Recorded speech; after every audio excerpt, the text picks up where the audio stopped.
Hello, this is Rory with the Love Chat, and today's topic is one I'm actually super excited about.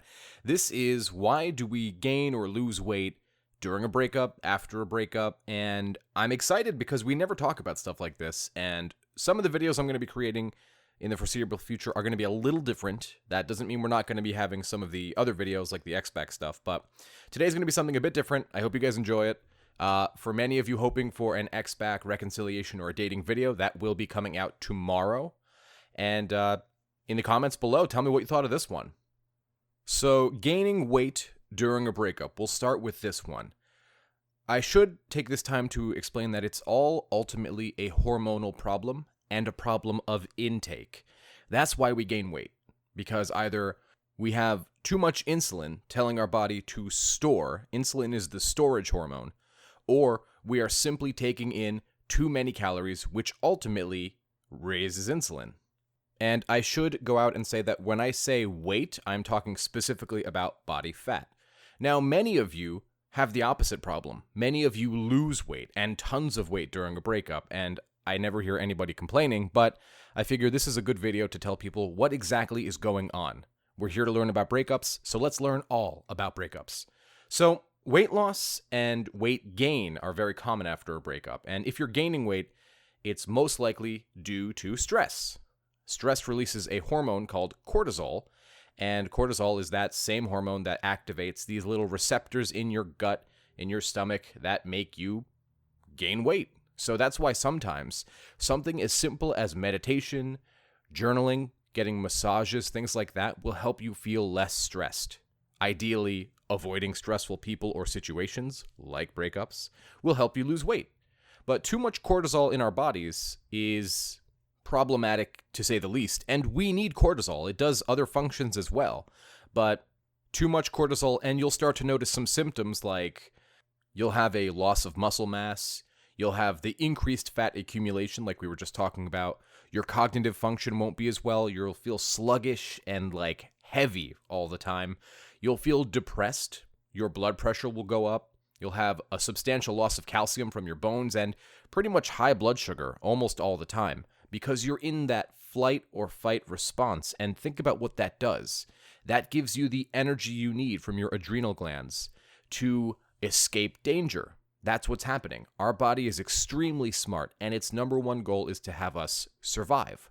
So in those moments where we need that burst of energy, right, that activated mode, that pump of adrenaline, which ultimately raises with cortisol, and the whole idea behind that is you're tapping into this emergency energy to survive. The problem is that when cortisol stays too high for too long, there are many, many negative side effects. I mean, think of it this way. When would we need bursts of adrenaline and cortisol, if not to escape danger? And when were we most likely to encounter danger? Well, out in the wild, without protection, without any type of weaponry. This was for back in the day.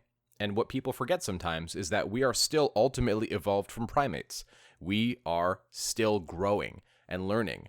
And stress as it was back then, which might be animals trying to eat us, is much different in 2020, where stress could be something much more related to work, or to a breakup, or to a fight with a family member.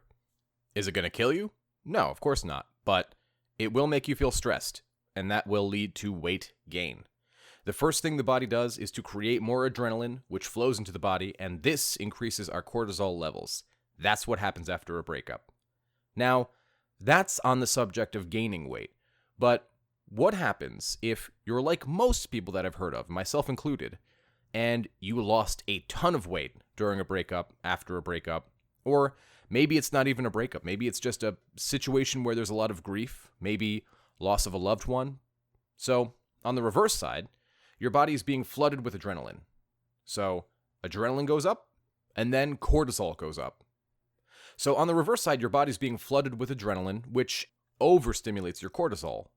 But, in many people, all of this extra adrenaline will do the opposite. It will actually suppress your appetite and make you not want to eat, and maybe you can't even keep food down. So this causes weight loss, you're not eating, and your metabolism is entering a state of, I guess, overactivity, because effectively what you're doing is you're intermittent fasting, and that is a period of time where you don't eat. Every time you eat, you spike insulin. Insulin is the hormone in your body that tells you to store. So in the presence of too much insulin, your body will not release fat. So you don't lose weight. How do you get insulin down? Eat low insulinogenic food or don't eat.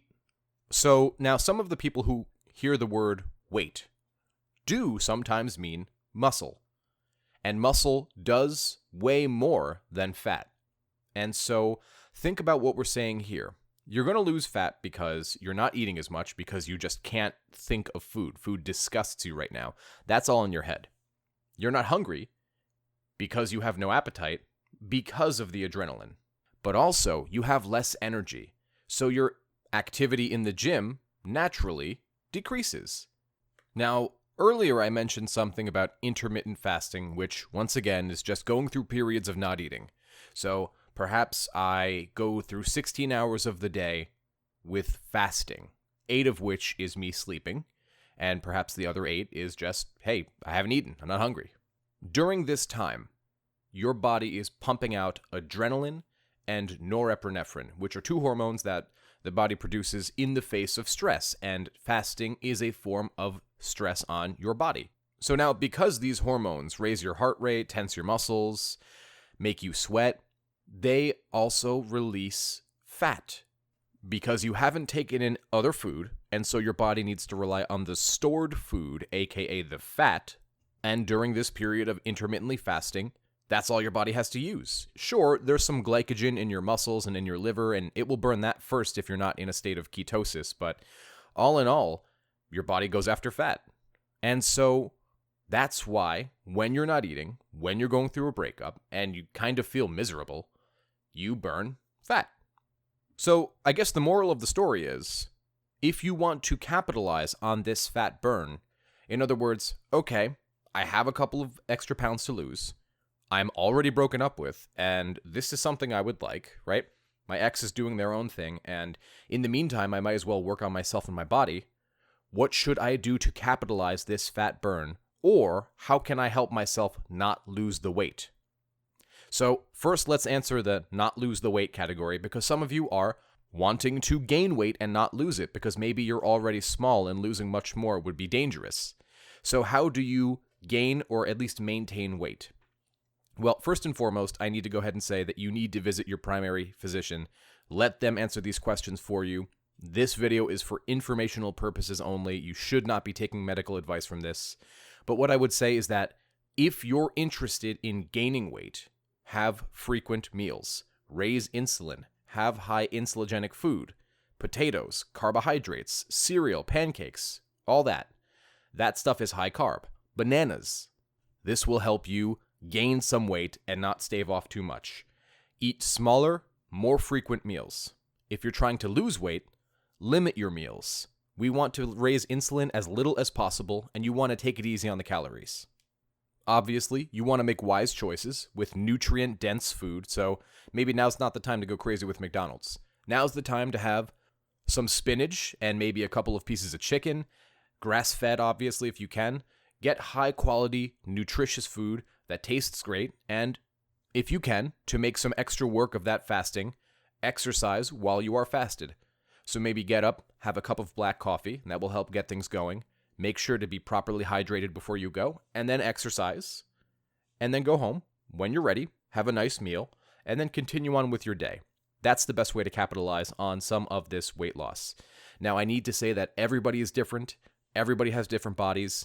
Everybody has different dietary requirements, and I once again remind you, go see your primary care physician.